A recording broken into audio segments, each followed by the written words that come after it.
তোমার গার্লফ্রেন্ড যদি তোমাকে ধোঁকা দেয় তুমি কি করবে? হিরো হয়ে ওকে ক্ষমা করে দিবে নাকি ভিলেন হয়ে ওর থেকে প্রতিশোধ নিবে?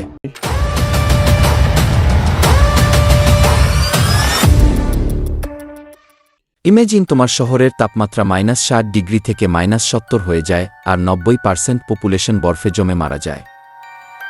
এক সপ্তাহ সার্ভাইভ করার পরে তাদের কাছে বিদ্যুৎ নেই, পানি নেই, আবার নিজেদের গরম রাখার মতো তেমন কিছু নেই। ধীরে ধীরে খাবার ও শেষ হতে থাকে। আমাদের কাহিনীর হিরো একমাত্র এমন ব্যক্তি যে এইসবের জন্য প্রস্তুতি নিয়েছিল, আর সে কমফোর্টেবল লাইফ পার করছিল। সে তাকেই খাবার দিত যে তাকে সাহায্য করত, কিন্তু এমনটা নয় যে প্রথম থেকেই এমন ছিল। সাল 2050, একটা স্টার এক্সপ্লোরেশনের কারণে আমরা আবারও আইস এইজ এ পৌঁছে যাই। আমান একটা সুপার মার্কেটে কাজ করত, যার কারণে সে সব খাবার তার ঘরে মজুত করে রেখেছিল। আর গ্লোবাল ফ্রিজিং এর কারণে তার সেই গার্লফ্রেন্ড তার ঘরে কিছু লোক নিয়ে ঢুকে এবং সব খাবার চুরি করে নিয়ে যায়। তার উপরে তার হাত পাও কেটে নিয়ে যায়। আমানের মৃত্যুর আগে সে এটা স্বীকার করে নেয় যে সে আমানকে ধোঁকা দিয়েছে আর মিথ্যা বলে দরজা খুলিয়েছে। আমান এটা চিন্তা করে যদি কোনো নরক থেকে থাকে আর সে যদি তাকে সেখানে পায় তাহলে অবশ্যই প্রতিশোধ নিবে। তখনই আমানের চোখ খুলে এবং সে 3 মাস পিছনে চলে যায়, সবকিছু শুরু হওয়ার আগে। সে সিদ্ধান্ত নেয় যে আমান আর তার কথায় আসবে না, আর যারা তাকে বিরক্ত করেছিল তাদের সবার কাছেই প্রতিশোধ নিবে। 3 মাসের মধ্যে গ্লোবাল ফ্রিজ হবে এবং এর মধ্যেই তাকে সবকিছুর প্রস্তুতি নিতে হবে যেন সে প্রতিশোধ নিতে পারে। আমান একটি সেফ হাউস বানানোর পরিকল্পনা করছিল, আর তখনই একটি আলো তার চোখের উপরে পড়ে এবং আমান বুঝতে পারে সে যেকোনো জিনিসকে এক ডাইমেনশন থেকে অন্য ডাইমেনশনে পৌঁছে দিতে পারে, যেখানে কোনো জিনিসই খারাপ হয় না, একদম একটি গেমের মতো। ও সেখানে পুরো সুপার মার্কেটকে স্টোর করতে পারবে এবং তাকে আর খাবারের চিন্তা করতে হবে না। টেস্টি খাবারগুলোর কথা চিন্তা করে বলতে থাকে সে এই খাবারগুলো 3 মাস পর আর খেতে পারবে না। আমান একটি 5 স্টার হোটেলে যেয়ে 50,000 টাকা খরচ করে ফেলে এবং সব বিল তার ক্রেডিট কার্ডে দিয়ে দেয়, কারণ তাকে 3 মাস পর আর এই বিল পরিশোধ করতে হবে না। সুহানা, যাকে আমান ভালোবাসত, তাকে আগের জীবনে ধোঁকা দিয়েছিল। সে তার বান্ধবীর সাথে আমানকে হোটেল থেকে বের হতে দেখে। তার বান্ধবী তাকে বলে, তুমি খুব লাকি, এই লুজার তোমাকে পছন্দ করে আর ও খুব বড়লোকও বটে। সুহানা আগের জীবনে অনেকে ভালো মেয়ে হওয়ার অভিনয় করেছিল, কিন্তু শেষ পর্যন্ত সে আমানকে ধোঁকা দেয়। তাকে দেখে আমানের তখনই মেরে ফেলতে ইচ্ছে করছিল, কিন্তু আমান ভাবে এখন এমনটা করলে আমাকে পুলিশ ধরে নিয়ে যাবে, তাই আমাকে গ্লোবাল ফ্রিজের ওয়েট করতে হবে। তখন আমান তার কার্ড বের করে এবং তাদের শপিং এ যাওয়ার প্রস্তাব করে। আমান ওই দুইজনকে সবকিছু ক্যারি করার জন্য ব্যবহার করে আর তারাও খুশি খুশি চলে যায়, এটা চিন্তা করে যে তাদের কেউ কিছু কিনে দিবে।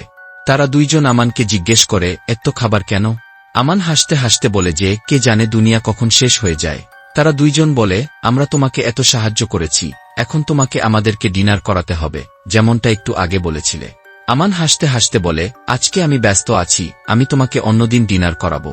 সুপার মার্কেট থেকে বের হওয়ার সময় তার শর্মা আন্টির সাথে দেখা হয়, যিনি ওই সোসাইটিতেই থাকে, আর আগের জীবনে সেও তাকে ধোঁকা দিয়েছিল। তার নাতি আমানের থেকে কিছু জিনিস উঠায় এবং রাগ হয়ে তার থেকে সেটা কেড়ে নেয়। তখনই শর্মা আন্টি বলে, তুমি এত কিছু একা খেতে পারবে না, বাচ্চার সাথে একটা চকলেট তো শেয়ার করতেই পারো। আমান বলে, হয়তো তুমি এটার বিল পরিশোধ করবে, নয়তো নিজে যেয়ে কিনে আনবে। আর এটি বলে আমান চলে যায়, কিন্তু পিছন থেকে আন্টি রাগারাগি করতে থাকে। ঘরে পৌঁছানোর পরে সুহানা বলে, আমাদের ডিনারের কথা ভুলো না যেন। আমান বলে, ঠিক আছে, আমি ভুলব না।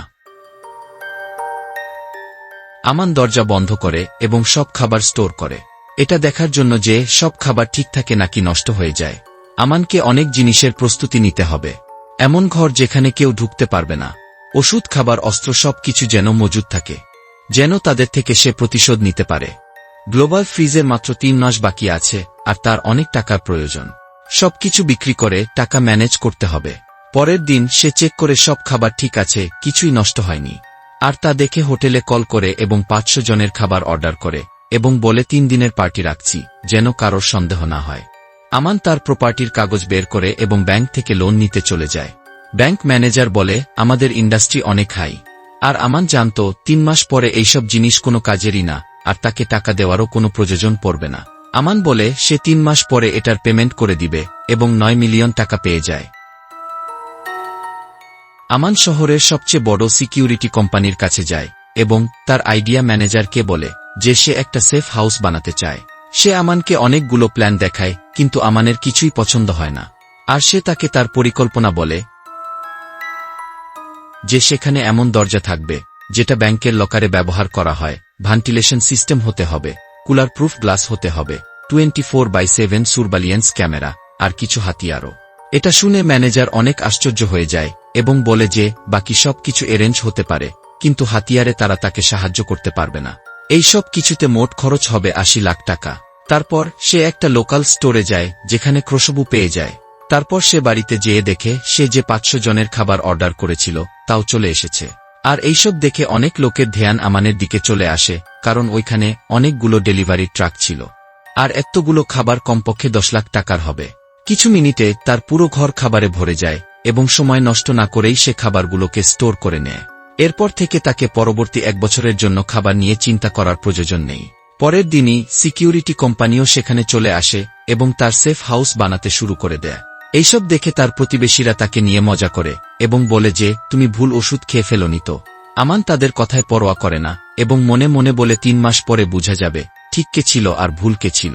ও যে সুপার মার্কেটে কাজ করত সেখানের ম্যানেজারের কাছে যায় এবং বলে এখানের সব ওষুধ সে কিনতে চায় আর ডাবল প্রাইস দিতেও সে রাজি ছিল। আবার আগে থেকে যে অর্ডারগুলো বুকড হয়েছিল সেগুলোও সে কিনে ফেলেছিল। আর ধীরে ধীরে সব জিনিস তার ঘরে পৌঁছে দেয়। এইসব কিছুতে সুহানার ধ্যান যায় এবং সে আমানকে টেক্সট করে জিজ্ঞেস করে কিছু হতে যাচ্ছে নাকি। কিন্তু আমান তার সব কথা ইগনোর করে দেয়, যা দেখে সুহানা অনেক রেগে যায়। যে ছেলে তার সব কথা মানত সে এখন আলফা সিগমা হয়ে গেছে। এটা বলে তার বন্ধুরা তার উপরে হাসে এবং বলে যে এমন কিছু যদি হতো তাহলে সরকার অবশ্যই তাদের ইনফর্ম করে দিত। কিছুদিনেই আমানের সেফ হাউস তৈরি হয়ে যায়। কোম্পানি তার সাথে 360 ডিগ্রির ক্যামেরাও সেট করেছে। আর এটা দেখে আমান অনেক খুশি ছিল। এখন মাত্র একটা জিনিসই বাকি ছিল। পরের দিন এক ট্রাক ভরে পানি আসে। তার মধ্যে একজন ব্যক্তি ছিল তার আঙ্কেল, যে তাকে জিজ্ঞেস করে এত পানি দিয়ে সে কি করবে। পূর্বজন্মে তার আঙ্কেলই ছিল এমন ব্যক্তি যে তাকে সাহায্য করেছিল। এই কারণেই সে তাকে বলে এ বছর মৌসুম কিছুটা খারাপ হবে, তাই আগে থেকেই সে কিছু খাবার স্টোর করে রেখেছে যেন সে সারভাইভ করতে পারে। সে বিশ্বাস করতে চাইছিল না, কিন্তু আমানের এত সিরিয়াস ফেস দেখে তার মনে হলো যে তারও কিছু খাবার সংরক্ষণ করে ফেলা উচিত। পরবর্তী কিছুদিনে আমান 5 স্টার হোটেলে যায়, খাবার খায়, শপিং করে। কর্সবো দিয়ে প্র্যাকটিস করত, খেত, আবার শপিংয়ে যেত, আবার খেত, আবার শপিংয়ে যেত, আর কর্সবো দিয়ে প্র্যাকটিস করত। গ্লোবাল ফ্রিজিং এর 3 দিন আগে সে যে সুপার মার্কেটে কাজ করত সেখানে যায় এবং সবাইকে চায়ের জন্য ইনভাইট করে এবং সেখানে ঘুমের ওষুধ মিশিয়ে দেয়। আর 1 ঘন্টার মধ্যে সবাই অজ্ঞান হয়ে পড়ে। এখনই সময় তার সব কিছু চুরি করার। ফুয়েল, ফুড, মেডিসিন সবকিছু তার ডাইমেনশনে স্টোর করে নেয়। শুধু একটি বক্স বাকি ছিল যেটার ভিতরে কিছু কাপড় ছিল, যা পরে তুমি -100 ডিগ্রিতেও সারভাইভ করতে পারবে। তার প্ল্যানকে পারফেক্ট বানাতে ওই চা সে নিজেও পান করে আর বেহুশ হয়ে যায়। তার এমপ্লয় তাকে 2 ঘন্টা পরে উঠায় এবং বলে তারা বরবাদ হয়ে গেছে, তাদের সবকিছু চুরি হয়ে গেছে। সে অবাক হওয়ার নাটক করে এবং সেই সময় কোম্পানির মালিক তাকে ফোন করে আর বলে বাকি সবার সাথে মিলে সেই চুরি করেছে। কিন্তু আমান নাটক করতে থাকে সে এত চালাক না যে সে এগুলো করতে পারবে। তখনই পুলিশের ফোন আসে এবং তাদেরকে জিজ্ঞাসাবাদের জন্য ডাকে, কিন্তু তাদের বিরুদ্ধে কোনো প্রমাণ পাওয়া যায় না। যখন পুরো ওয়ারহাউস একই সময় অন্য ডাইমেনশনে চলে গেছে তখন তারা কিসেরই বা প্রমাণ পাবে। ইনভেস্টিগেশনের পরে পুলিশ আমানকে বলে শহর থেকে বাহিরে যাবে না, তুমি সাসপেক্ট। আমান একটি এভিল স্মাইলে বলে আমি আমার ঘর থেকেও বাহিরে যাব না। এইসব বিষয় নিউজেও আসে যে কিভাবে মাত্র 3 ঘন্টায় পুরো সুপার মার্কেট খালি হয়ে যায়। আর এটাই সেই দিন যখন স্নোফল শুরু হয়ে গিয়েছিল। আমান জানত গ্লোবাল ফ্রিজিং শুরু হয়ে গেছে। 3 দিন পর যখন স্টার এক্সপ্লোড হয় শকওয়েভ পৃথিবীকে আঘাত করে। টেম্পারেচার খুব তাড়াতাড়ি কমতে শুরু করে আর আমান বলতে থাকে এইবার কাহিনী অন্যরকম হবে।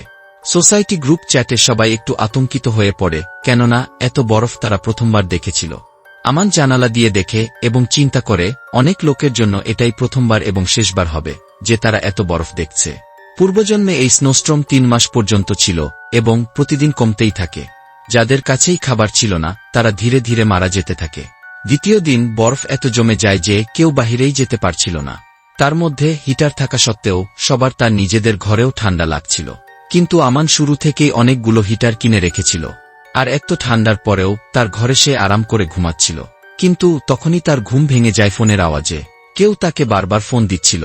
সে দেখে যে সুহানা তাকে কল দিচ্ছিল, কেননা সে তার ঘরে ঠান্ডায় জমে যাচ্ছিল এবং সাথে ম্যাগি খাচ্ছিল। সে আমানকে জিজ্ঞেস করে তুমি কি টেম্পারেচারের বিষয়ে আগে থেকে জানতে। যে কারণে তুমি প্রতিদিন এত খাবার স্টোর করছিলে, আর যদি তুমি জানতে তাহলে এগুলো তুমি আমাকে বলনি কেন? আমান তার কথাগুলো শুনে এবং ইগনোর করে দেয়। তারপরেও সুহানা বেশরমের মতো তাকে টেক্সট করে এবং বলে সে যেন তার খাবার সুহানার সাথে কিছুটা শেয়ার করে নেয়। আমান তার সাথে মজা নিয়ে তাকে একটা ছবি পাঠায় যেটাতে মিট আর ওয়াইন ছিল। এটা দেখে সুহানার খিদে আরও বেড়ে যায়। তখনই আমান ফোন সাইড করে রেখে খাবার খেতে শুরু করে এবং সুহানাকে ইগনোর করে। সেই সময় সে তার সেট করা ক্যামেরাতে দেখতে পায় যে সোসাইটির সবাই শর্মা আন্টির কাছে যায় এবং তিনি বলেন এই বরফ সর্বোচ্চ 2 দিন পর্যন্ত থাকবে। এর সাথে আরও বলে যে সোসাইটির বড়লোককে বলুন এই কাজ করতে, কারণ এই কারণে বেশি খাবার একসাথে স্টোর করা রুলসের বিপরীত হবে। তখনই সোসাইটির একজন মেম্বার বলে বরফ যদি বেশি দিন থাকে তখন কি হবে? শর্মা আন্টি বলে যদি এমনটি হয় তাহলে সোসাইটি কমিটি এটার জন্য দায়িত্ব নিবে।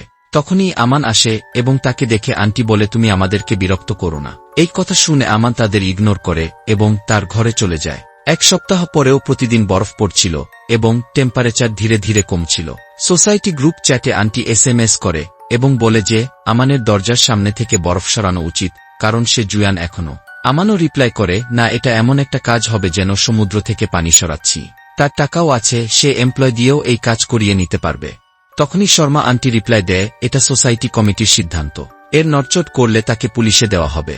আমান জানতো এইসব মিথ্যা, তাই সে বলে এই মেসেজ বড়লোকদের জন্য নয় কেন? সুরেশ আর রমেশ। সুরেশ একটা কনস্ট্রাকশন পোস্ট আছে যেখানে তার কর্মচারী আছে যারা এই কাজ করতে পারবে, আর রমেশ অনেক ধনী যে কিনা ওয়ার্কার হায়ার করেও এই কাজ করাতে পারে। এটা দেখে আন্টি অনেক রাগান্বিত হয় এবং তাদেরকে SMS করে যে তোমাদের এখানে এসে বরফ সরাতে হবে, কারণ গ্রুপ চ্যাটে এইসব কথা চলছে। এটা দেখে সুরেশের অনেক রাগ উঠে। তার উপর রমেশ এটা দেখাতে চায় যে সে অনেক ব্যস্ত, তাই তার গার্লফ্রেন্ডের সাথে একটি ছবি পাঠিয়ে দেয়। এটা দেখে আন্টি অনেক রেগে যায় কিন্তু তাকে কিছুই বলে না। শর্মা আন্টি রেগে গিয়ে আমানকে নিজেই ফোন করে এবং বলে যদি তুমি এমনই করতে থাকো তাহলে আমি তোমাকে জানে মেরে ফেলব। আর আমানও বলে যদি তুমি এমন ফালতু কথা বলেছ তাহলে আমি তোমাকে জানে মেরে ফেলব। এটা শুনে শর্মা আন্টি অনেক ভীত হয়ে পড়ে এবং ফোন কেটে দেয়। তারপর আমান খাবার খেতে থাকে। তখনই দরজায় ঘণ্টি বাজে আর ক্যামেরায় দেখে সুরেশ তার ঘরের বাহিরে। সুরেশ বাহিরে দাঁড়িয়ে চিল্লাচ্ছিল আর বলছিল তুমি চ্যাটে অনেক হিরো হচ্ছিলে, বাহিরে আসো, আমি তোমাকে জানে মেরে ফেলব। আমান তার ক্রসবো উঠায় এবং দরজার ফাঁকা জায়গা দিয়ে নিশানা করে। সুরেশ বারবার তার দরজায় লাথি দিচ্ছিল। তখনই আমান বলে দেখি ও কিভাবে লাথি মারে। এটা বলে আমান সুরেশের পায়ে তীর ছুড়ে দেয়। সুরেশ এটা দেখে অবাক হয়ে যায় আর বলে যে মাসুম ছেলের সাথে সে মাত্র 3 বার কথা বলেছে, ওই ছেলে এটা কিভাবে করতে পারে? সুরেশ কি আর জানত যে এটা তার জীবনের শেষ সময় ছিল?